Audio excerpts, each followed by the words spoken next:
하나님 아버지 감사합니다. 하나님 은혜 속에 저희 잔치 공동체에 매주 수요일마다 레위기 말씀을 깊이 묵상할 수 있는 이 은혜를 주시니 감사를 드립니다. 이 레위기 말씀에 저자이신 성령 하나님, 참으로 매주마다 참으로 우리가 5대 제사를 통해 하나님께서 기뻐하시는 거룩한 산 제사로 드려지는 저희의 예배를, 저희 예배재단 저희의 삶을 새롭게 하여 주시니 감사드립니다.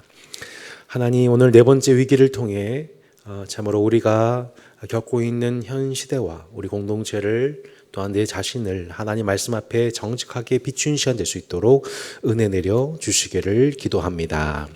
하나님께서 기뻐하실 만한 거룩한 산제물로 우리의 삶을 하나님께서 향기롭게 받으실 만한 삶으로 올려드려지게 되기를 간절히 소망하오니 우리 개개인과 우리 공동체와 또한 혼란 중에 있는 이 땅 가운데 이 민족 위에 은혜를 베풀어 주시옵소서.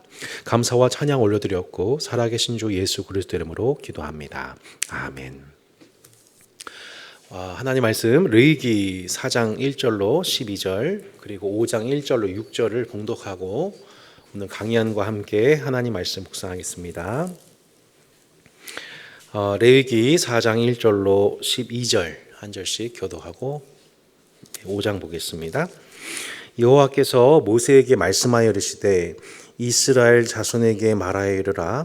누구든지 여호와의 계명 중 하나라도 그릇 범하였으되 만일 기름 부음을 받은 제사장이 범죄하여 백성의 허물이 되었으면 그가 범한 죄로 말미암아 흠없는 수송아지로 속죄 제물을 삼아 여호와께 드릴지니 그 수송아지를 회막문 여호와 앞으로 끌어다가 그 수송아지의 머리 안수하고 그것을 여호와 앞에서 잡을 것이요 기름 부음을 받은 제사장은 그 수송아지의 피를 가지고 회막에 들어가서 그 제사장이 손가락에 그 피를 찍어 여호와 앞 곧 성소의 휘장 앞에 7번 뿌릴 것이며 제사장은 또 그 피를 여호와 앞 곧 회막 안 향단 뿔들에 바르고 그 송아지의 피 전부를 회막 문 앞 번제단 밑에 쏟을 것이며 또 그 속죄 제물이 된 수송아지의 모든 기름을 떼어낼지니 곧 내장에 덮인 기름과 내장에 붙은 모든 기름과 두 콩팥과 그 위에 기름 곧 허리 쪽에 있는 것과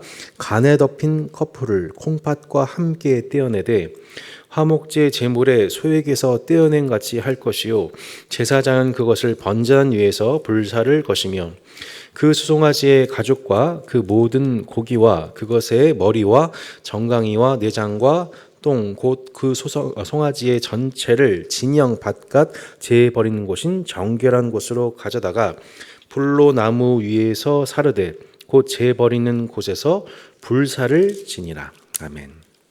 5장 1절로 6절입니다.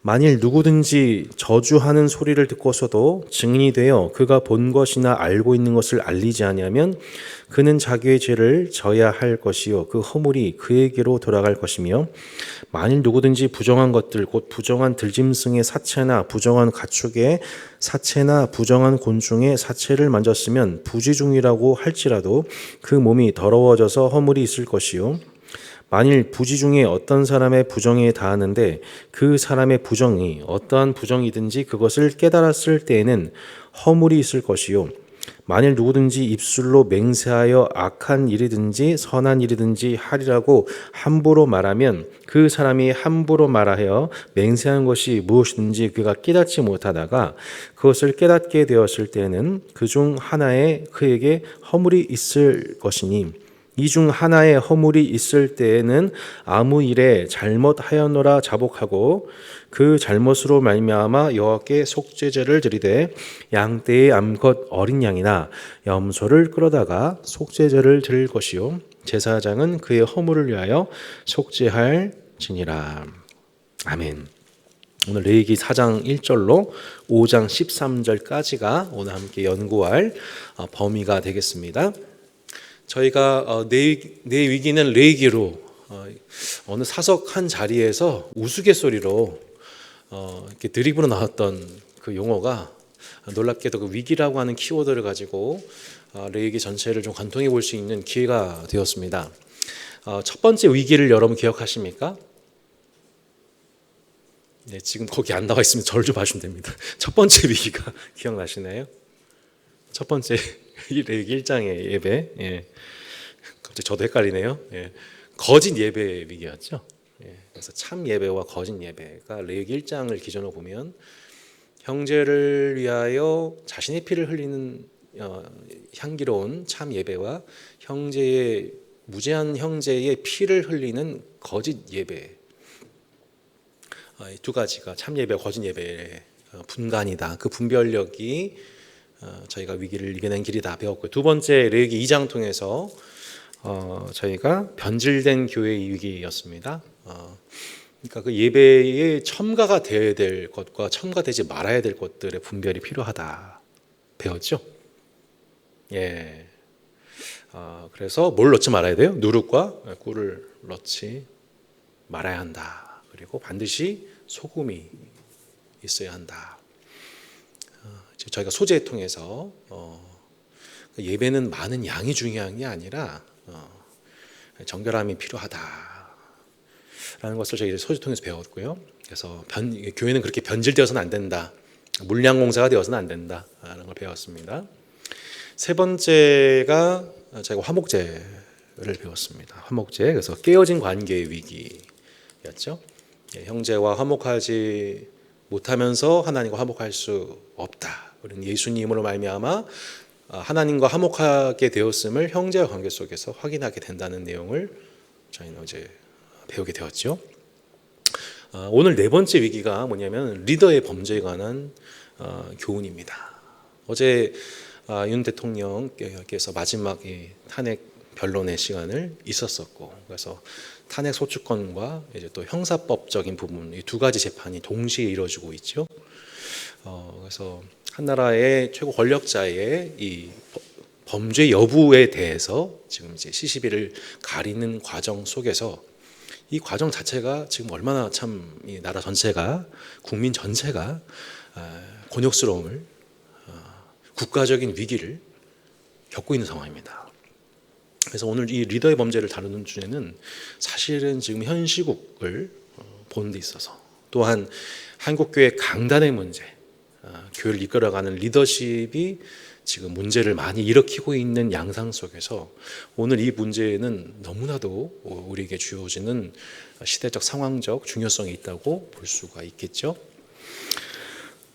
우리 지금 5가지 하나님을 기쁘시게 하는 5가지 제사를 배우고 있는데 오늘 주제가 속죄의 죄입니다. 이름이 속죄의 죄. 그래서 죄를 어떻게 대속할 것인가. 그래서 이번 주 속죄제, 다음 주가 이제 속건제를 배우게 되면 제가 5대 제사를 다 배우게 됩니다. 아마 이 5대 제사를 저희가 다 이해를 하게 되고 우리 삶에 반영하게 된다면 그 5대 제사의 완성이신 예수님의 삶과 죽음이 하나님께서 받으실 만한 향기로운 제물이 됐던 것처럼 우리의 삶도 그렇게 하나님을 정말 기쁘시게 할 만한 향기로운 제물이 될 거예요. 예. 근데 네 번째가 뭐냐면 이 속죄제예요. 그리고 다음 주가 속건제예요. 속죄제와 속건제는 사실은 모두 다 죄 문제를 어떻게 속량할 것이냐, 해결할 것이냐. 모든 사람은 다 죄인이고 죄를 범하죠. 이제 그러면 이제 죄에 대한 적절한 그것이 뭐 처벌이든 뭐 혹은 그것에 대한 갑질이든 어떻게든 그 죄를 범했으니까 그에 대한 보상이나 공의가 있어야 되는 거 아니겠습니까? 공의 회복이 있어야 되는 거 아니겠습니까? 하나님은 공의로우신 분이기 때문에 우리를 사랑하시지만 하나님 동시에 공의로우신 분이기 때문에 죄 문제에 대해서는 죄인된 우리를 사랑하시지만 죄 문제는 다르시죠. 그것 반드시 이제 필요하게 되는 것. 죄가 하나님과 우리 사이에 있으면은 거룩하신 하나님과 우리 사이의 교통과 교제가 깨어지기 때문에 네. 부부도 관계도 마찬가지잖아요. 예, 관계가 깨어진단 말이에요. 죄가 들어오게 되면 그럼 죄 문제 반드시 먼저 해결해야 부부 관계가 회복될 수가 있는 거죠. 예, 그것을 위해서 필요한 게 뭐냐면 속죄제였던 겁니다. 그리고 속건제였던 겁니다. 근데 속건제는 재산상의 피해만 국한되는 겁니다. 그러니까 나의 어떤 행동이나 발언이나 적절하지 못한 행위로 말미암아 형제와 이웃의 재산상의 피해가 발생하게 되었어요. 그때 드려야 되는 게 뭐냐면 속건제입니다. 속죄제는 조금 더 넓은 범위입니다. 그러니까 모든 범위 중에 재산상의 문제는 속건제로, 나머지 모든 관계적, 문화적 죄는 속죄제로 하나님이 해결하게 하셨어요. 그러니까 이 제사가 없으면 어떻게 되는 거예요? 계속 형제에 대해서 피를 흘리는 죄 속에 살 수밖에 없는 거고 용서받을 수 없게 되는 거예요. 네. 그러니까 그래서 뭐가 필요한 거예요? 속죄제, 수송아지, 뭐 암소, 수소, 뭐 염소, 암소, 뭐 비둘기, 그리고 심지어 에바, 곡식까지도 그걸 통해서 하나님 그 죄 문제가 해결되도록 하나님께서 배려하신 장치가 뭐냐면 선물이 속죄제예요. 그래서 우리가 지금까지 배웠던 번제, 소제, 그리고 우리 화목제 세 가지는 자발적인 예배예요. 그러니까 자발적인 하나님 앞에서 이거 하나님께 또 드리고 싶어요. 하나님을 기쁘시게 하고 싶어요. 그러니까 구원받은 것은 하나님 은혜이고 그 은혜된 감사 속에서 더 하나님이 기쁘시게 하고 싶어요 할 때 드리게 된 게 번제, 소제, 화목제였다면 속죄제는 의무입니다. 네. 앞에 세 가지는 자발적으로 하는 거기 때문에 더 해도 되고 안 해도 됩니다. 네.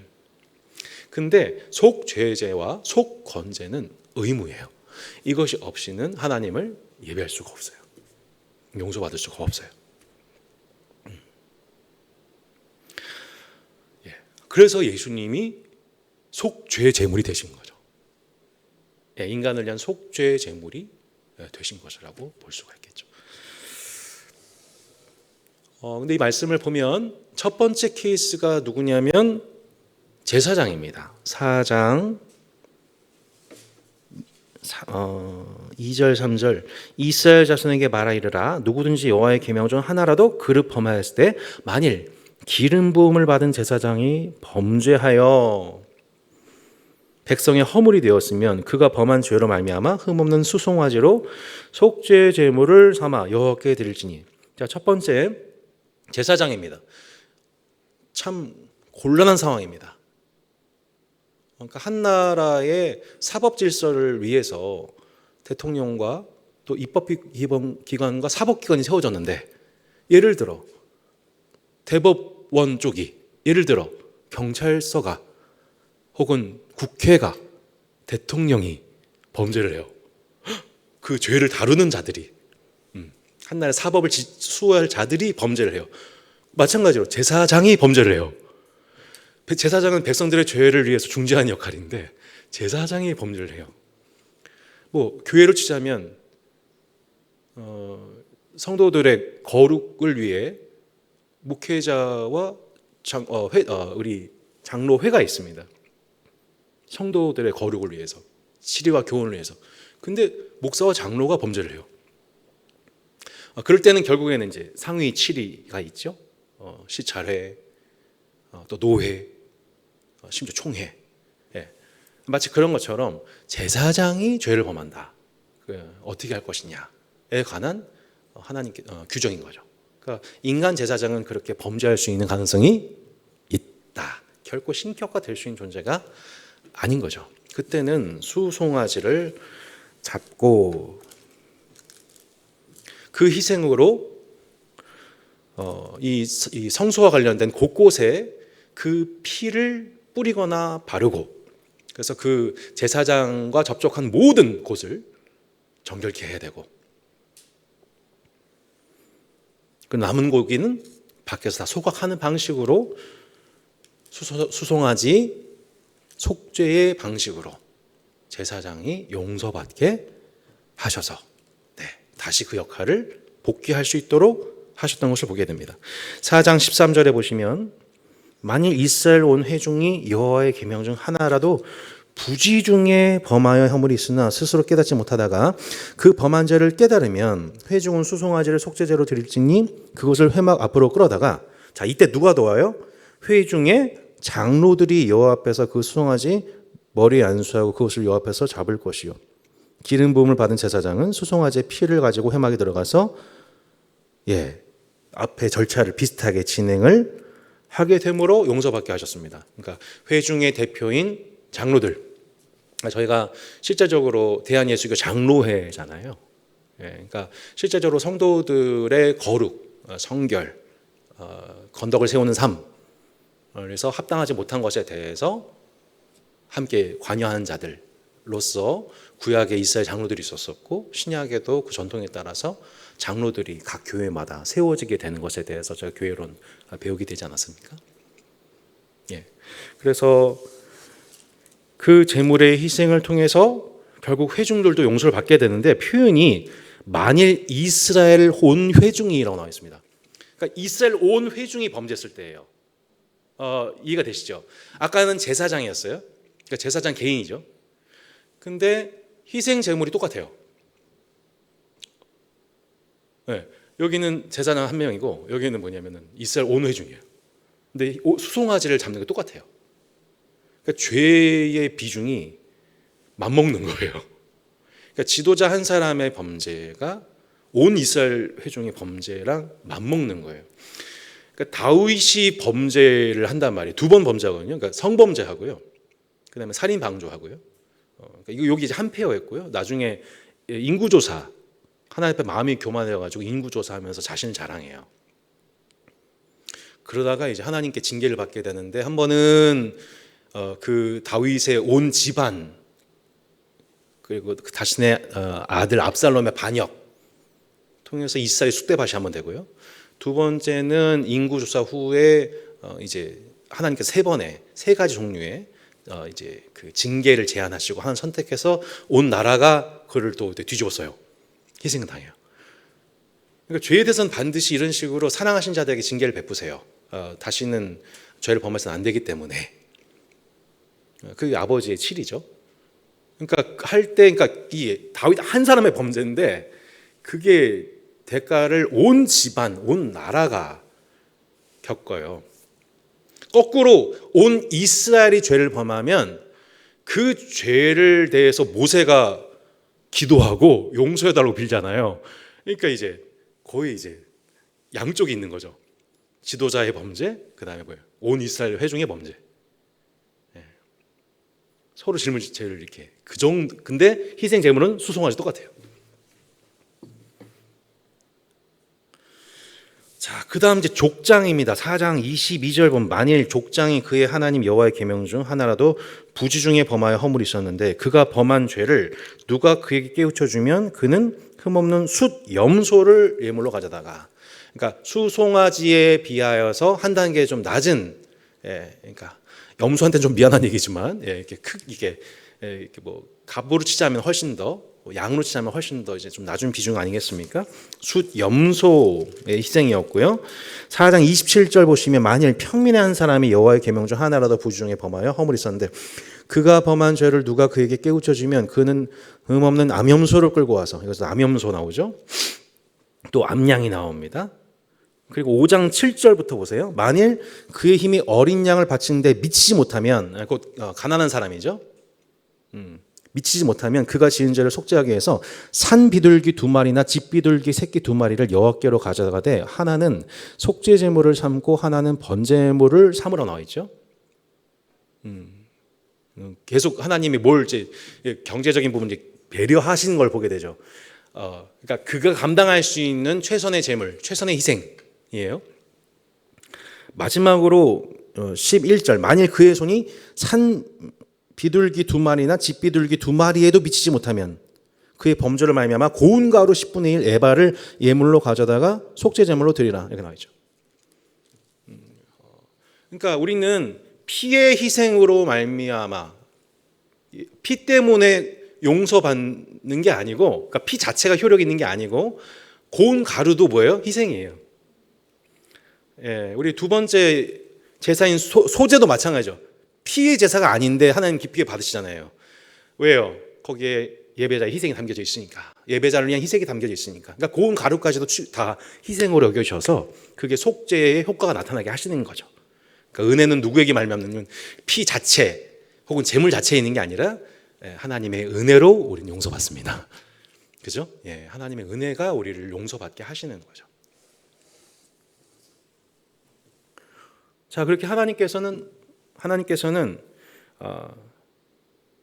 마지막 한 사람까지도 어떤 형편이 있든지 간에 용서받게 하시는 거예요. 그러니까 모든 사람이 용서받는 기회를 하나님 열어주신 자비의 하나님이십니다.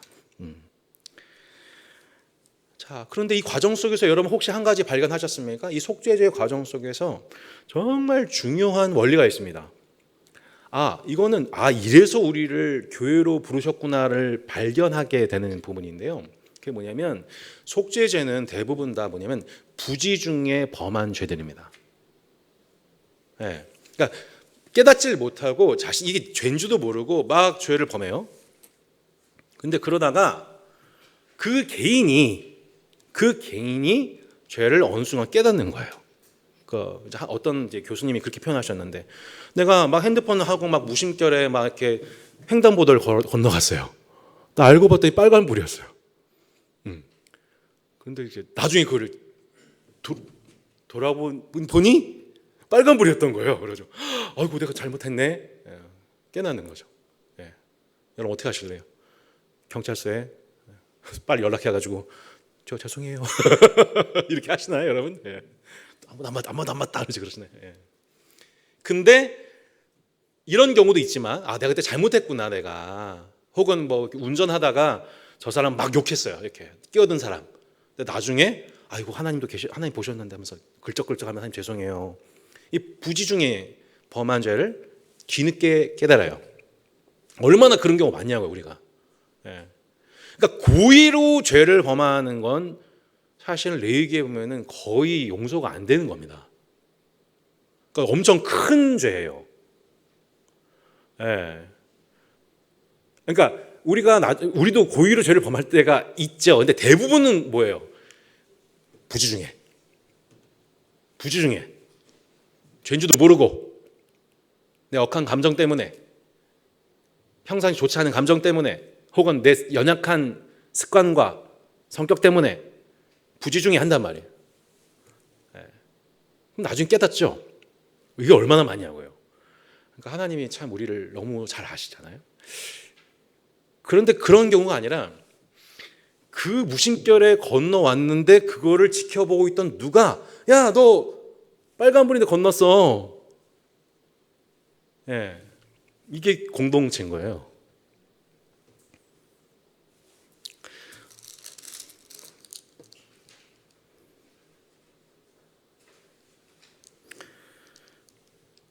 (23절) 그가 범한 죄를 누가 그에게 깨우쳐 주면,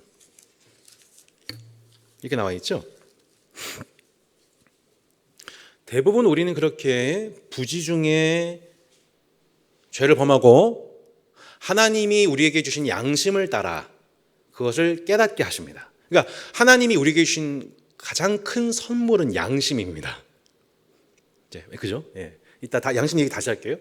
하나님이 우리 인간에게 주신 가장 큰 선물 중에 하나가 양심이란 겁니다. 그러니까 본능만 주시지 않고 양심이란 걸 주셔서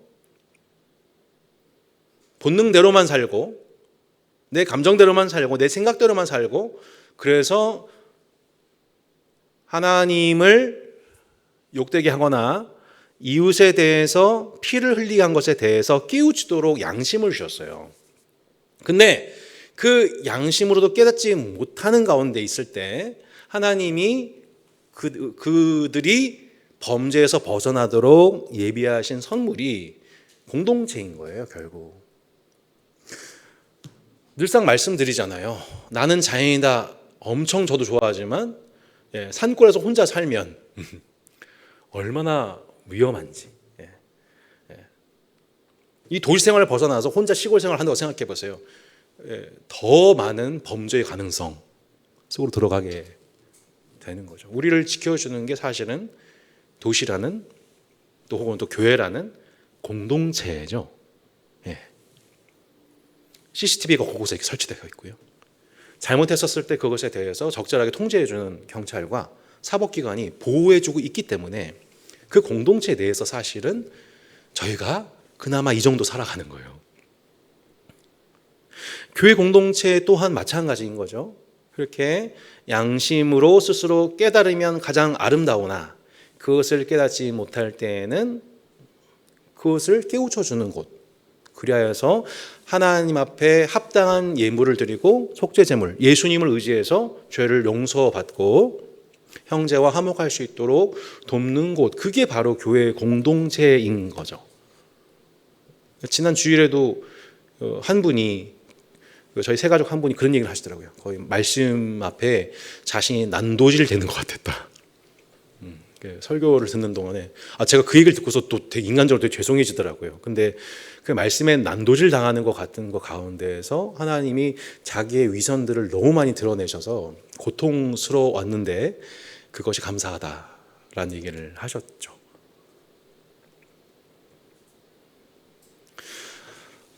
그래서 결국에는 속죄제가 우리 가운데 주는 중요한 메시지는 뭐냐면, 첫 번째는 우리는 다 그렇게 비고의적으로 많은 죄를 범하고 살아간다. 그리고 하나님은 밤과 낮으로 우리 마음을 감찰하시며 양심에게 말씀하신다는 겁니다. 두 번째, 그 양심으로도 깨닫지 못할 때 하나님이 주시는 최고의 은총은 공동체를 통해 내게 말씀하신다는 것입니다. 결국 다윗도 범죄를 하고 밧세바를 범하고 그 다음에 우리아를 살인 방조하고 하나님 앞에 많은 예배를 드렸어요. 형제의 피를 흘리고 많은 번제를 올렸어요. 거의 1년의 기간이라고 봐요. 1년 가까이. 근데 그거를 깨닫지 못하고 있었죠. 그때 하나님이 나단을 보내셔서 나단으로 하여금 비유 설교를 통해 그 나쁜 놈, 그런 나쁜 놈이 다 있어. 당신이 바로 그 놈이야 라고 하는 지적을 통해서, 비유를 통해 그가 깨닫고 그 죄를 지적한 나단을 죽이지 않고 또 다른 권력형 범죄를 범하지 않고 자신의 죄를 덮기 위해서 나단을 죽여! 또 다른 의인을 죽이는 방식이 아니라 그때 돌이키죠. 나는 내 죄과를 아오니 항상 내 죄가 내 앞에 있나이다. 그러니까 죄를 인식하게 되죠. 그리고 이제 시편 51편 노래를 부르면서 돌이켜 회개하게 됩니다. 피 흘린 죄에서 나를 돌이키소서. 형제의 피를 흘린 것에 대해서 내가 회개합니다. 하나님이 바라시는 것은 많은 재물의 수에 있는 게 아니라 상한 심령입니다. 주님은 이 상한 심령을 결단코 멸시치 않으실 것입니다. 그러니까 자신의 양심이 상한 거예요. 그러니까 양심이 상했다는 것을 알게 된 거예요. 어떻게 내가 그럴 수 있었지? 부지중에 자기가 범한 그 모든 죄에 대해서 마침내 깨닫고 상한 마음을 하나님 앞에 올려드렸을 때 하나님이 놀랍게, 너 끝났어. 너가 무슨 왕이야가 아니라 하나님이 다윗의 상한 마음을 보시고 그의 회개하는 모습을 보시고 그걸 용서하시고 마침내 다윗이 그 나라의 왕으로서 후반기 사역을 계속 진행할 수 있도록 하나님이 은총을 베푸세요. 그러니까 우리 신자에게 베푸시는 은총이 바로 그와 같다는 거예요. 사울은 그 언약의 은총이 없어요. 사울과 다윗 생각해 보세요. 사울도 잘못했고 다윗도 잘못했는데 사울은 왕위가 끝나요. 바로. 근데 다윗은 왕위가 여전히 지속이 돼요. 죄질로 보자면 글쎄요, 사람마다 해결은 다르겠지만 다윗의 죄가 더 크다고 좀 보거든요. 둘 다 범죄예요. 중범죄예요. 근데 다윗은 말씀을 듣고 돌이켜 회개를 하고, 사울은 결국 깨닫지 못하고 심판만 당하게 되죠. 결국 우리의 존재는 하나님 앞에서 징계당하는 자녀이냐 심판당하는 악인이냐의 그 두 길인 거예요. 징계가 없는 자녀는 없어요. 죄가 없는 존재는 없어요. 우리는 다 그렇게 부지중에 죄를 범해요. 근데 그것을 하나님이 깨닫게 하시죠. 자신의 양심을 통해. 낮에 잘못했던 것이 밤에 문득문득 생각나는 거예요. 오늘 새벽에도 저도 제 자신에서 생각하다가 생각지도 못했던 옛날에 그런 죄들에 대해서 문득문득 떠오르게 하세요. 그때 하나님 앞에 인정하게 되고, 그럼 그 당사자들한테 어떻게 용서를 구해야 되는지를 기도하게 되는 거예요. 연락하게 되는 거예요. 어떻게 보상해야 되지?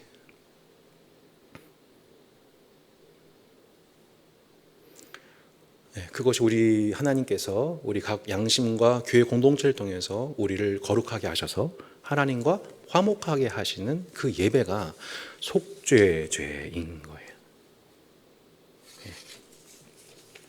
단순히 우리가 주일 예배 와가지고 여러분이 감사와 회개 기도 시간에 회개 기도 하시고 제가 죄사함 선언 이렇게 대신 하나님의 이름으로 만일 우리가 우리 죄를 자백하면 그는 미쁘시고 우로사 우리 죄를 사하시며 모든 불의에서 우리를 깨끗하게 하실 것입니다 라고 여러분이 아멘 하면은 끝나는 게 아니라 그 모든 불의에서 여러분이 돌이키게 되시는 거예요.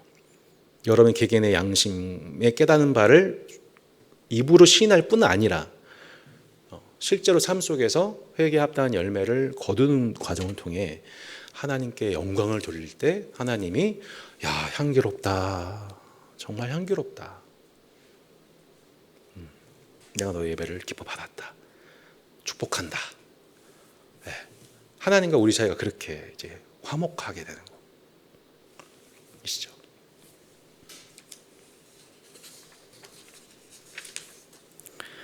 그래서 우리 이 페이지 보시듯 히브리서 기자가 공동체에 대해서 얘기할 때 오직 모이기를 피하는 어떤 사람들의 습관과 하지 말고 오직 권하여 그날이 가까움을 볼수록 더욱 그리하자라고 나와 있습니다. 공동체는 두 가지 기능이 있는데 사랑과 선행을 격려하는 기능이 encourage의 기능이 있습니다. 지친 자에게 필요한 것은 encourage죠. 근데 부지중에 죄를 범하는 사람에게 필요한 것은 뭐냐면 권하는 것입니다. warning입니다. 경고하는 것입니다.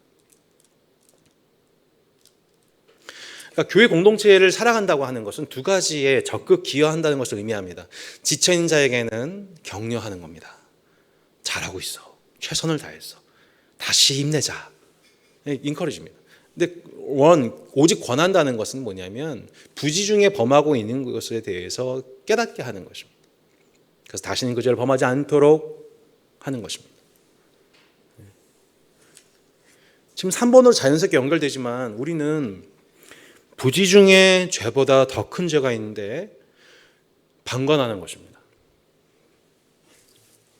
레위기 5장 1절에 보시면 만일 누구든지 저주하는 소리를 듣고서도 증인이 되어 그가 본 것이나 알고 있는 것을 알리지 아니하면 그는 자기의 죄를 져야 할 것이요 그 허물이 그에게로 돌아갈 것이며 이렇게 나와 있죠. 그렇죠. 그러니까 우리는 많은 순간 일상적으로 부지중에 죄를 범한단 말이에요. 그런데 그분에 대해서 우리가 넘어가는 경우가 있어요. 내가 얘기하기 불편하니까, 불편해질까 봐, 혹은 손해를 입게 될까 봐, 저 사람이 나한테 해코지할까 봐. 우리 지난주 말씀도 봤지만 지난주 우리 그 교회를 살펴봤었을 때 우리 버가모 교회 뭐가 잘못이었죠, 여러분? 형제를 사랑하다가 진리를 잃어버렸어요. 발람의 교훈을 지킨 자들을 허용했어요. 네. 발람의 교훈이 계속 반복되고 있음에도 불구하고 그것에 대해서 방관했어요.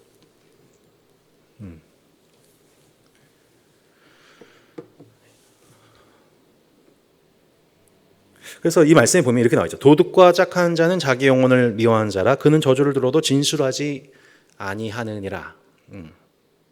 그 이번에 그 헌법재판소나 혹은 또 국회에서 있었던 게 많은 중에 진술 거부하는 부분들 상당히 많이 이렇게 있었었죠. 그 진술 거부 중에 여러 가지 맥락이 있을 겁니다. 누군가를 무죄한 자의 피를 흘리지 않기 위해서 진술을 거부하는 경우도 있었을 거고, 혹은 그 죄를 덮기 위해서 그런 경우도 있었을 겁니다. 이제 결국 다 드러나게 되겠지만,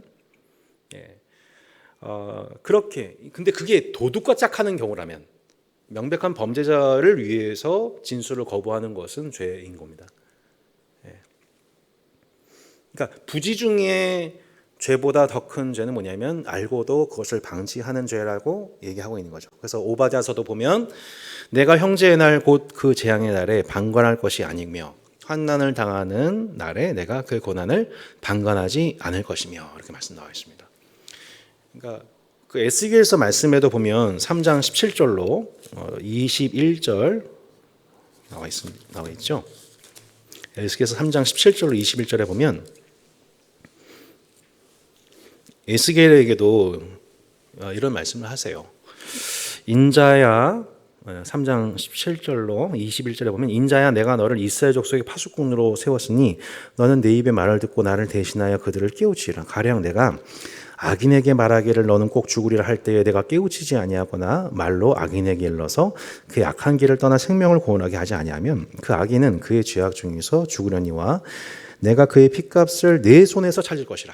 이렇게 나와 있습니다. 내가 악인을 깨우치되 그가 그의 악한 마음과 악한 행위에서 돌이키지 아니하면 그는 그의 죄악 중에서 죽으려니와 너는 내 생명을 보존하리라. 또 의인이 그의 공의에서 돌이켜 악을 행할 때에는 이미 행한 그의 공의는 기억할 바 아니라. 참 무서운 말씀이죠. 의인이 그의 공의에서 돌이켜 악을 행할 때는 이미 행한 그의 공의는 기억할 바가 아니다. 내가 그 앞에 거치는 것을 두면 그가 죽을지니 이는 내가 그를 깨우치지 않음이니라. 그는 그의 죄 중에서 죽으려니와 그의 핏값은 내가 내 손에서 찾으리라. 그러나 내가 그 이인을 깨우쳐 범죄하지 아니하게 하므로 그가 범죄하지 아니하면 정령 살리니 이는 깨우침을 받으며 너도 내 영혼을 보존하리라. 엄밀히 말하면 예수님의 제자들이 다 이 범죄했죠. 예수님이 의로우심에도 불구하고 결국에는 예수님을 다 외면하고 그곳에 있던 모든 회중들도 다 예수님의 의로움을 다 외면하고 다 방관했습니다. 몇몇, 그중에 몇몇 이 사람은 의로운 사람이다 라고 정말 몇몇 사람이 증언을 했죠. 이제 결과를 이제 나중에 이제 결과적으로 해봐야겠지만 결국에는 그 모든 재판 가운데 결정적인 역할을 하는 그 증인, 내가 그 자리에 있었습니다, 봤습니다 라고 하는 그 결정적인 두세 사람의 증인으로 말미암아 결국 모든 판결이 이루어지게 됩니다. 근데 그 증인들이 없다고 생각해 보세요. 그 증인들이 방관한다고 생각해 보세요. 그러면 어떻게 되는 겁니까? 결국 무죄한 자가 피를 흘리게 되는 거죠. 그게 공동체의 원리입니다. 그게 나라의 원리이고 또 그게 교회의 원리입니다. 다 일맥상통하죠. 그 증언자가 없게 되면 결국 예수 그리스도의 초대교회는 그 증언자들이 일시에 500여 형제들이 일어나 예수의 부활이 진짜다, 그분의 가르침이 그분은 하나님의 아들이었다라고 증언하는 것에서 하나님 나라가 시작이 되었습니다. 마찬가지로 우리 삶 속에서 진짜 하나님의 통치가 임하는 가운데에서 우리가 감당해야 될 사명은 뭐냐면 증언자의 삶입니다. 무죄한 자가 피 흘리지 않도록 하는 것, 방관하지 않는 것.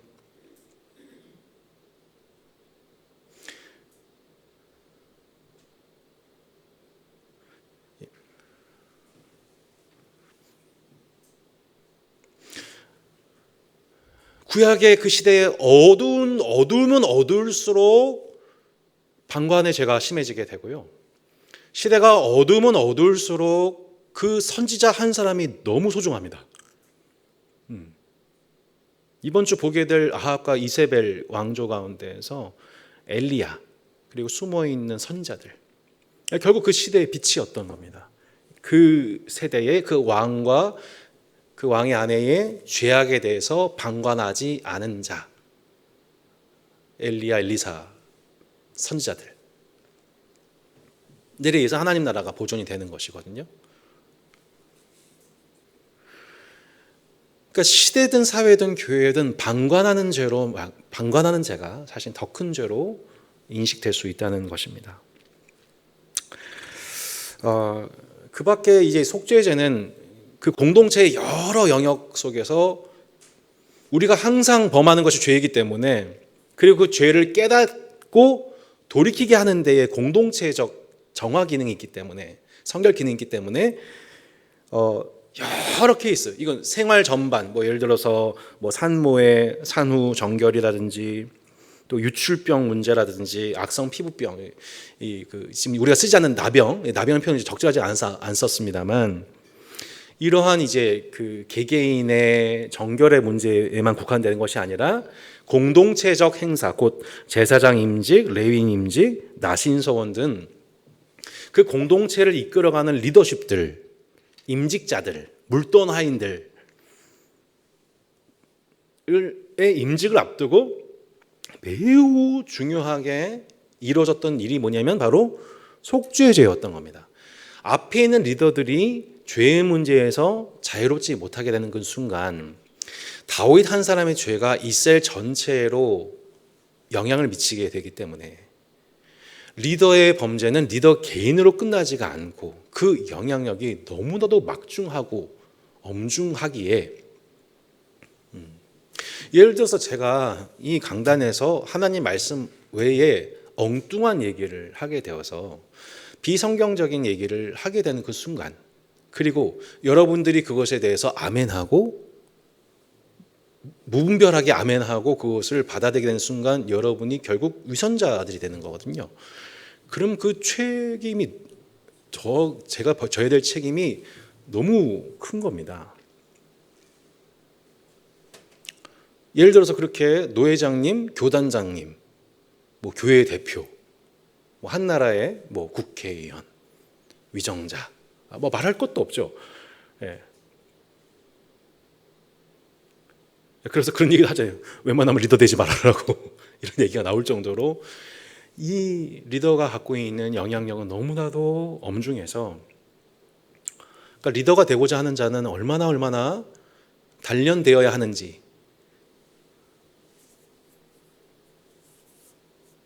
를 우리가 이제 생각해 보게 되는 부분입니다.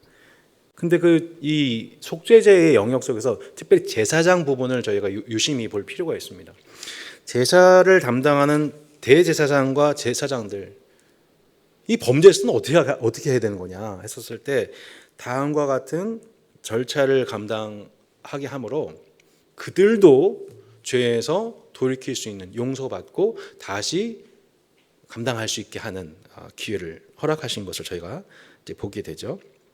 그런데 그 과정 속에서, 그러니까 그 과정을 보면 결국 제사장도 똑같이 제사물을 잡고 죽이고 안수하고, 그 피를 받아서 성소로 가서 휘장, 또 분향단의 넷불, 또 번제단에 그 피를 다 뿌리고, 그리고 지난주 화목제에서 봤듯이 기름을 먹지 않고 다 불태우고, 그리고 나머지 제물은 나머지 제사들은 보통 제사장이 돌아가게 되는데 이 경우는 자기에게 돌아오지 않죠. 다 태우게 되죠.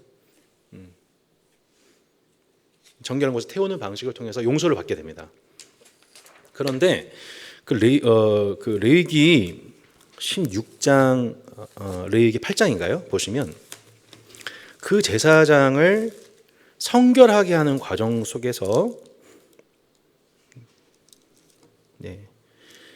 8장 22절부터 보시면 그 제사장 위임식 때 꼭 거치는 과정이 8장 22절입니다. 또 다른 순양 곧 위임식의 순양을 드릴새 아론과 그의 아들들이 그 순양의 머리에 안수하며 모세가 잡고 그 피를 가져다가 아론의 오른쪽 귓뿌리와 그의 오른쪽 엄지손가락과 그의 오른쪽 엄지발가락에 바르고 아론의 아들들을 데려다가 모세가 그 오른쪽 귓뿌리와 그들의 손에 오른쪽 엄지손가락과 그들의 발에 오른쪽 엄지발가락에 그 피를 바르고 또 모세가 그 피를 제단 사방에 뿌리고, 이렇게 나와 있습니다. 그러니까 지금 그 제사장이 범죄한 제사장이 닿은 모든 성소의 기구들에 다 피가 필요하고, 동시에 피가 어디에 필요합니까? 제사장의 오른쪽 귓뿌리, 그리고 오른쪽 엄지손가락, 그리고 오른쪽 발가락까지. 곧 귀의 성결이죠. 듣는 것, 그가 보고 듣고 판단하는 것에 오류를 범한 죄, 한쪽 얘기만 들은 죄, 곡해한 소리를 들은 죄, 아부하는 소리를 들은 죄,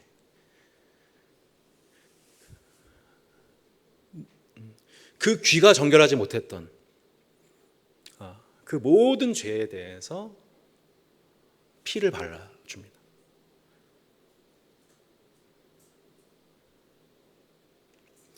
오른쪽 손가락에 피를 또 발라줍니다. 손으로 범한 그 모든 죄들, 부정해진 채로 부정한 재물을 잡고 또 그 손으로, 우리가 손을 할 수 있는 모든 활동들을 생각해 보겠습니다. 손으로, 노동으로 이웃을 돕는 것이 아니라 그 손으로 이웃들의 피를 흘린 죄, 그 모든 죄들, 그 모든 노동들, 오늘날 참 우리 핸드폰으로 하는 모든 것들, 이 모든 것들이 우리 손으로 범한 범죄 아니겠습니까? 손으로 범한 언어적 또 물리적 모든 폭력들, 또 우리의 오른쪽 발가락, 발가락은 우리 신체 활동의 힘의 모든 수산이잖아요. 근원이잖아요. 제가 발 다치면 아무것도 활동 못합니다. 만날 수가 없습니다. 근데 이제 우리가 활동하고 다니게 되는, 성경에서는 그것을 죄를 향하여 달리는 발이라고 표현하는데, 그 발이 악을 향하여 달려가고 있는지 아니면 선을 향하여 달려가고 있는지, 그 제사장으로서 범하는 모든 활동적인 죄악, 악으로 달려갔던 모든 죄악에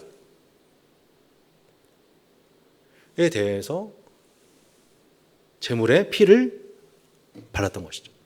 결국 제사장의 성결하는 가운데서는 제사장이 접촉했던 그 모든 제사 기구들만이 아니라 본인 자신의 성결이 반드시 필요했던 겁니다. 그러니까 이거는 구약의 제사장을 여러분 꼭 목사로 이제 이코로 하시면 안 됩니다. 이 누가 제사장이에요? 여러분 제사장이세요. 여러분을 왕 같은 제사장이라고 하거든요. 이 온 세상을 다스리고 여러분의 삶의 각자의 영역 속에서 다스린 제사장으로서 내가 귀가 성결했는가? 나의 손은 성결했는가? 나의 발은 성결했는가? 에 대해서 부지중에 깨닫게 하시는, 나도 한쪽 얘기 들었구나, 나도 한쪽 생각만 했구나, 나도 한쪽 활동만 했구나, 악을 향해 달려가고 있었구나, 안주함으로 달려가고 있었구나, 방관함으로 달려가고 있었구나, 못 본 채 했구나. 이 모든 죄들, 백성들의 죄를 정결케 하는, 온 세상을 위해서 기도하고 노동하고 수고하고 하나님 나라의 공의와 정의를 세워가는 하나님 나라 시민들로서 우리의 귀가 정결하지가 않고 우리의 손과 발이 정결하지가 않으면 우리는 어떻게 되는 거예요? 그 백성들을 위한 하나님 나라의 공의와 정의의 통로가 되는 게 아니라 결국 우리 또한 그 범죄에 참여하는 제사장들로서 범죄하는 거죠. 제사장 범죄 얘기가 목사들만의 얘기는 아닙니다, 여러분. 신약의 제사장들인 저와 여러분 전체가 다 적용되어야 될 부분이 바로 그 귀의 성결, 노동의 성결, 활동의 성결, 관계의 성결인 겁니다. 우리에게 반드시 이 속죄가 필요하고, 신약의 성도들은 결국 예수 그리스도의 핏부림을 받는 성도들은 매일매일 우리의 그 귀와 우리의 손과 발을 정결케 하시기 위해, 오늘도 우리가 그 핏부림을 얻기 위하여 우리를 부르신 그 예수 그리스도의 도움으로 말미암아 우리는 이 땅에 제사장 역할을 온전히 수행할 수 있어요.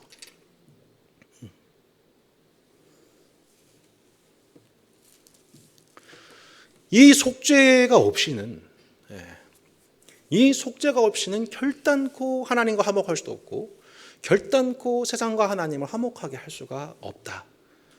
그래서 먼저 우리가 이 말씀의 적용으로서 내 자신의 귀와 내 활동과 관계의 그 모든 영역 속에서 정결하지 못한 모든 부분들이 하나님 앞에 드러나는 것. 지난 그 세가족 출신이신 성도님께서 난도질 당하는 것 같은 아픔 속에서 그 성결하지 못했던, 하지만 스스로 성결하다고 생각했던 그 모든 영적인 착각에서 벗어나 나 자신을 점검하고 예수님으로 말미암아 그 속죄받는 것, 이것이 얼마나 은혜인지 모릅니다. 우리에게 속죄 없다면 어떻게 되는 거예요? 결국 용서받지 못하고 양심이 치우쳐 있고 계속 부주중의 죄를 범하고 하는 이 반복 속에 결국 남게 되는 것은 하나님의 심판밖에 없는, 징계받지도 못하고 그래서 심판을 면할 길이 없는 악인의 길로 가는 것이 인간인 겁니다. 구약의 이 번제 방식은 장차 올 신약의 이 오늘 구약의 속죄제는 장차 오게 될 완전한 속죄제이신 예수 그리스도의 그 제사가, 그분 자체의 제사가 얼마나 우리에게 큰 은혜인지를 대조하여 극적으로 드러내고 있는 거예요. 구약의 속죄는 1년 365일 계속 매년 필요할 때마다 제사장을 위해서, 족장을 위해서, 이스라엘에 온 회중을 위해서, 빈자를 위해서, 급빈자를 위해서 끝없이 수많은 송아지, 수송아지, 죄 없는 그들이 계속 불타고 쪼개지고 갈라지고 피 뿌려지고 불태워지고 그것을 매일매일 일상적으로 하는 가운데, 하지만 그 죄는 궁극적으로 없어지는 것이 아닌, 죄를 궁극적으로 없애지는 못해요. 그거를 넘어가는 것뿐이지. 그 방식에 의해서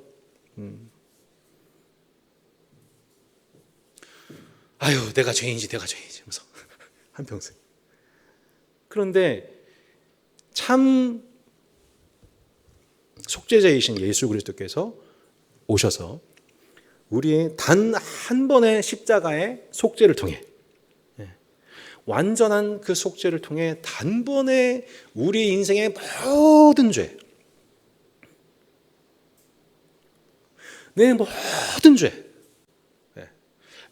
우리가 태어나면서부터 죽는 순간까지 우리가 부지 중에 범하는 모든 죄에 대하여, 심지어는 알고도 범하는,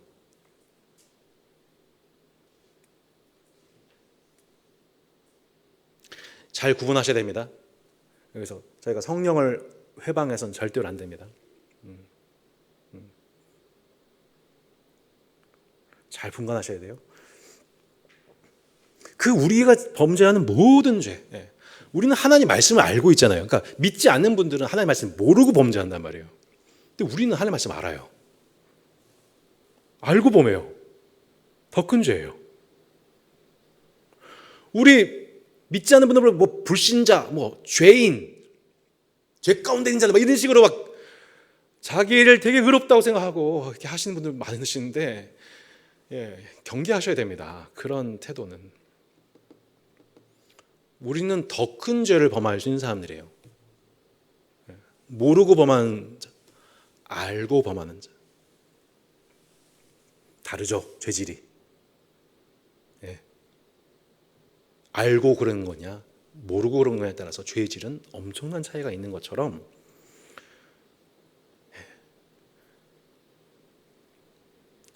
예수님은 그 우리의 모든 죄를 위해서 십자가에서 대신 피 흘려 죽으셨는데, 히브리서 말씀해 보실까요? 히브리서 9장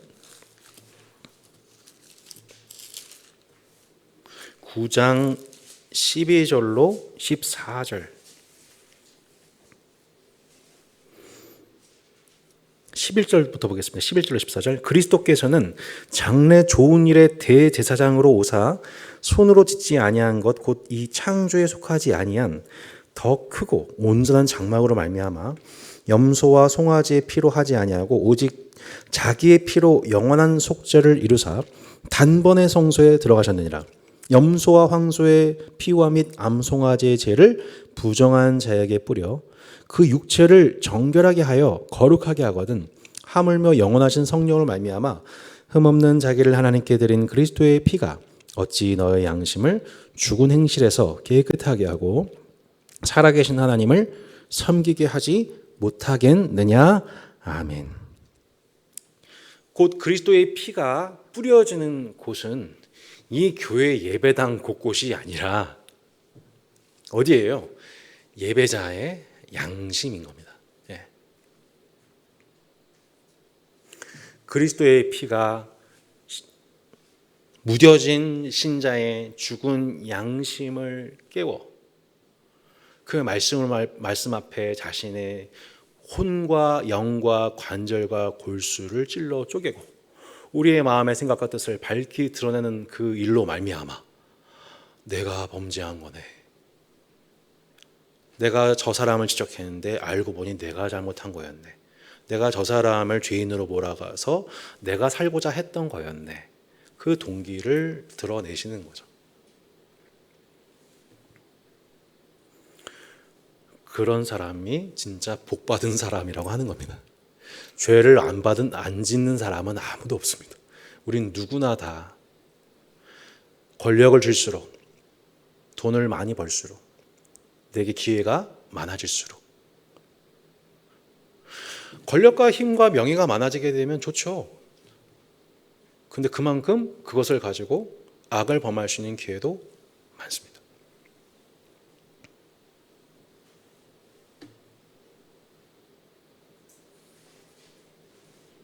많은 그리스도인들이 그렇게 권력형 범죄를 범합니다.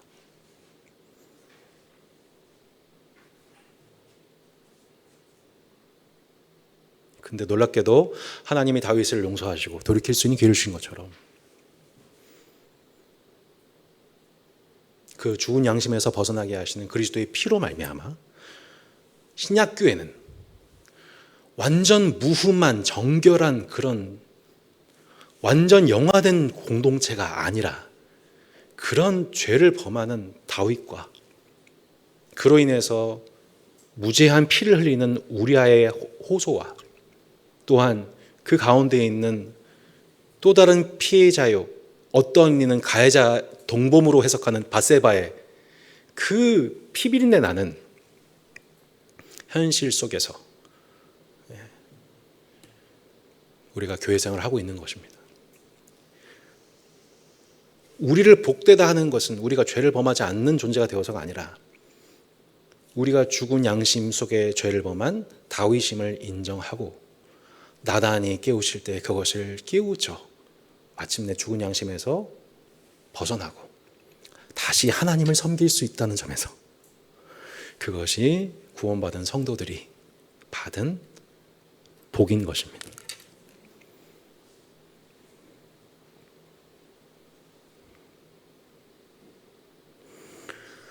자, 속죄제의 경우 히브리서 한번 10장, 13장 10절로 15절에 보시면 10절로 15절에 보시면 우리에게 제단이 있는데 장막에서 섬긴 자들은 그 제단에서 먹을 권한이 없나니 이는 죄를 위한 짐승의 피는 대제사장이 가지고 성소에 들어가고 그 육체는 영문 밖에서 불사름이라. 자 보세요. 피는 대제사장이 가지고 성소에 들어가서 다 곳곳에 뿌린단 말이에요. 근데 어떻게 해요? 육체, 제사물은 영문 밖에서 불살라져요.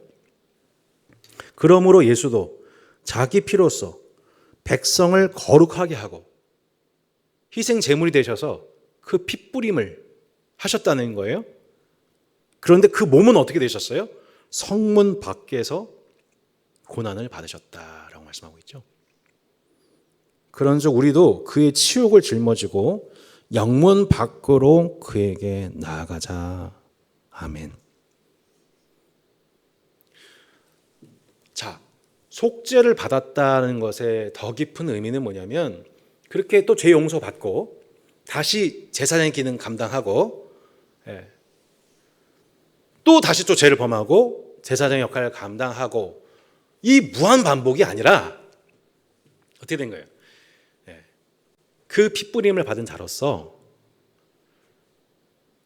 예수님이 성소에 들어가 그 모든 것을 정결하게 하시고 마침내 그 몸은 영문 밖으로 나아가 그 육체가 드려지게 되었던 것처럼 십자가 드려지게 되었던 것처럼 성도도 마찬가지로 성도의 삶이라는 게 뭐냐면 속죄받은 자의 성도의 삶이라는 게 뭐냐면 바로 그와 같다는 거예요. 속죄를 받고서 예수님이 영문 밖으로 나아가셨던 것처럼 우리 또한 마찬가지로 예수님처럼 그 십자가의 길로 나아가게 되는 거예요. 영문 밖, 성 안에 머문다는 것은 이 땅의 질서와 소망 가운데 살아가는 것을 의미하고 영문 밖, 곧 성 밖으로 가게 된다는 것은 무슨 뜻이냐면은 더 이상 이 땅을 영구한 도성으로 여기지 않고 이 땅에 나그네의 삶이 시작되었음을 받아들이는 거예요. 예. 그러니까 나는 이제 이 땅에 속한 자가 아니구나. 속죄를 받았어요. 그럼 어떻게 돼요? 이제 소유권이 누구한테 있는 거예요? 여러분, 예수님이 핏값으로 하나님 여러분 사셨어요? 여러분 죄인 아니세요? 자, 범죄 안 하셨어요? 네. 내가 범죄했다는 것을 인정하시죠, 하나님 앞에. 그러면 그 범죄에 대해서 하나님이 아들이신 예수님을 통해서 속죄제물 되셔가지고 우리 모든 죄를 용서해 주셨어요. 그럼 속죄예요. 그러면 이제 그 대속물 대신 예수님 말미암아 핏값으로 여러분 누구 소유가 되었습니까? 하나님 소유되었죠. 그죠? 예. 근데 그 하나님 소유 되신 장자이신 예수님이 영문 밖으로 나가셨던 것처럼 더 이상 나는 이 세상에 속한 존재가 아니다. 이제는 하나님의 소유가 되었기 때문에 세상의 질서 속에서 사는 삶이 아니라 이제는 영문 밖으로 가셔서 예수님의 삶이 그렇게 드려졌던 것처럼 이젠 나도 이제 결국 이 땅의 질서가 아닌 장차 도래하게 될 하나님 나라의 시민으로서 이 땅에선 나그네구나. 그죠? 예. 그렇게 이스라엘 백성들이 애굽에서 나와서 나그네 생활이 시작됐던 거예요. 더 이상 애굽의 질서 속에 살지 않죠. 예. 이스라엘 백성들이 속죄 받았어요. 애굽에서. 예. 유월절, 양을 잡는 유월절의 피로 말미암아, 문설주에 바른 피로 말미암아 하나님의 재앙이 오지 않고 그들은 패스오버를 넘어갔어요. 예. 그래서 애굽에게 임한 재앙을 그들은 받지 않고 구원을 받았단 말이에요. 속죄 받았단 말이에요. 속죄 받은 후 그들이 어떻게 된 거예요? 영문 밖으로, 세상 밖으로 나와서 새로운 삶의 방식을 받아들이죠. 애굽에서 누리던 삶의 방식들, 문화들 다 못 누리게 되었고, 그 광야에서 그들을 돌보시는 하나님의 직접적인 통치와 일용할 양식들과 그 안에서 교회로 살아가는 새로운 삶이 시작이 됐죠. 마치 그와 같이 우리가 속죄받았다는 것은 매주 주일날 예배 나와가지고 속죄함 찬양하고 그때 찬송하고 또 돌아가서는 세상의 방식, 다시 성문을 들어가가지고 성 안의 문화와 방식을 산다는 얘기가 아니라 속죄받은 자로서 난 더 이상 이 땅의 사람이 아니고 장차 도래하게 될 하나님 나라의 시민으로서 결국 난 이 땅에 나그네의 삶이 시작된 거라고 받아들이는 거예요. 그거를 너무 속상하게 생각하지 않고 기뻐하는 거예요. 할렐루야. 예. 난 어떻게 세상 버림받았어가 아니라 하나님 나라가 나를 기다리고 있어. 그 나라가 나를 영접해 줬어. 나는 새로운 나라에 속한 자가 되니까 당연한 거지. 자랑스러운 거지. 기뻐할 거지가 되는 거죠. 곧 속죄 받았다는 것은 그냥 맨날 반복되는 제 맘하고 속죄 받고 항상. 여러분 그거 항상 고민 아니셨어요, 여러분? 맨날 주일 오면 또 이렇게 죄 고백하고 맨날 또 용서받았다고 선언 받고 또 그럼 다시 또 가면 용서받았으니까 또 자기 뜻대로 살고가 아니라 속죄 받은 자로서 이제 속죄 받았다는 건 어떤 의미다? 나는 이제 성 안에 있는 삶에서 구원을 받았고 예수님께서 영문 밖으로 가셔서 그 삶을 불태우셨던 것처럼 우리의 삶도 마찬가지로 이 땅에 속한 자가 아니라 하나님 나라에 속한 자의 삶을 살면서 세상에서는 외면과 어려움과 배척을 받을지라도 당연하다. 나는 장차 영원토록 도래하게 될 하나님의 백성으로서 이 땅을 살아면서 그 나라가 무엇인지를 나타내는 자로 부름받았으니까. 할렐루야. 예, 이것이 성도예요. 이것을 성도라고 하는 거예요. 거룩하다. 성도는 권사집사 되기 전에 받는 직분이 아니에요. 하위 직분이 아니에요. 성도, 저도 성도, 손주던 성도이죠. 그 세상으로부터 구원받은 자, 구별된 자, 성도. 예수님이 그 성도가 무엇인지를 거룩한 자로서 나타내셨고 그를 믿는 모든 자들이 성도가 되어 이 성문 안의 삶의 방식이 아니라 장차 도래하게 할 하나님 나라의 방식으로 이 땅에 있는 사람들에게 그것이 무엇인지 장차 도래하게 할 하나님 나라가 무엇인지를 드러내는 자들로 저와 여러분들을 구별하셨다. 그게 뭐예요? 속죄제다. 그게 속죄제인 거예요. 예, 이해되시죠? 뭘 말씀드리고 싶은지. 우리는 속죄하면 그냥 너무 값싸게, 값싼 은혜, 값싼 찬송, 값싼 기도. 속죄 무한 리필. 그것이 아니다. 결론입니다.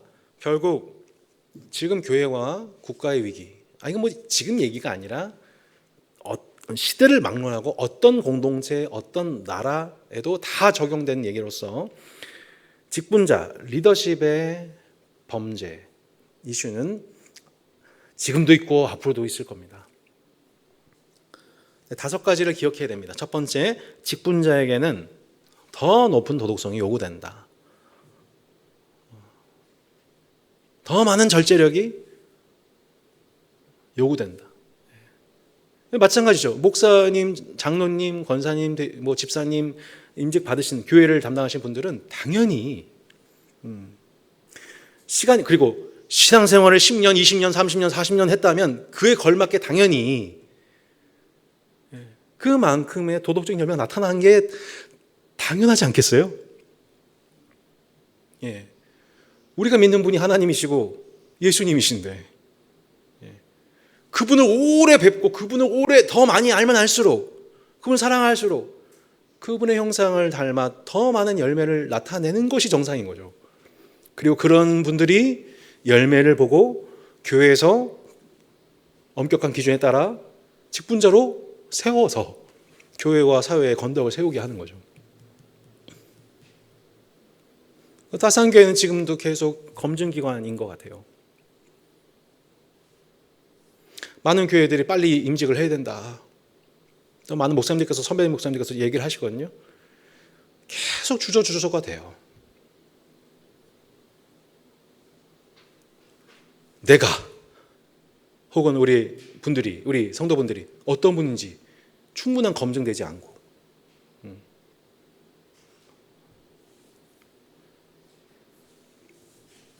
두 번째, 신앙은 공동체적 사회적 책임을 동반합니다. 개인주의는 없어요. 교회에서 개인주의는 없어요. 그러고 싶은 시대예요. 그런데 이 공동체적 사회적 책임이에요. 한 사람 한 사람은 다 교회에 영향을 미치고 있고 한 사람 한 사람은 다 사회에 영향을 미치고 있어요. 예.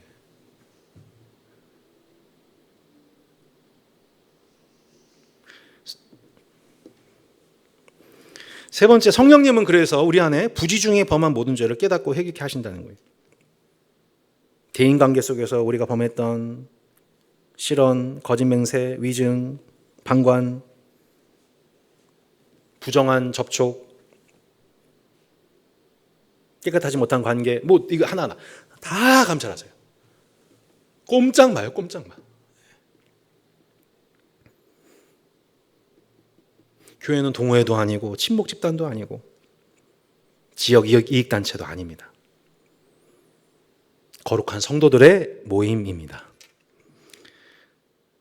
죄를 방관하는 공동체 제약 또한 방관하지 않으십니다. 우리가 방관했던 거 하나님은 다 감찰하고 계세요. 악인들은 심판대 앞에서 보게 되는 거고 의인들은 그 심판대 오기 전에 법정에서 만나기 전에 미리 그것에 대해서 말씀하시고 돌이키는 거예요. 급히 사과하는 거예요. 교회는 각 지체와 공동체 거룩을 위해서 피차 헌신된 공동체예요. 방관하지 않겠습니다. 그리고 지적받겠습니다. 이거 받아들이는 것이 교회인 거예요. 시편 기자가 말씀합니다.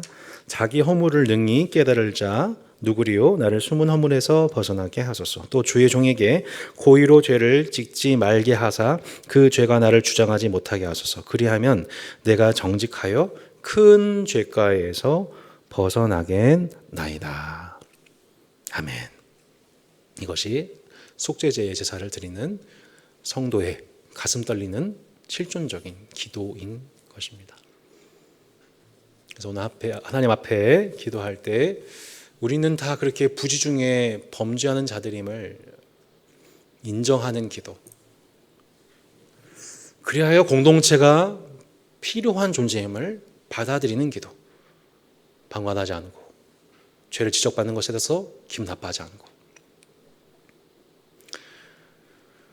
속죄의 의미를 단순히 주일날 죄사함 선언받고 찬송하는 것으로 끝나는 것이 아니라 그렇게 영문 밖으로 나아가신 예수 그리스도 속죄 제물이 되시면서 그 영문 밖으로 나아가셔서 자신의 삶을, 자신의 몸을 불사르 주셨던 것처럼 속죄받은 자로서 우리 또한 세상 밖으로 나아가 세상의 짓에서 나와서 우리의 삶을 그렇게 하나님 앞에 속죄 제물로 드리는 삶으로 연결된다는 것을 우리가 기억하며 살아가기를 소망합니다.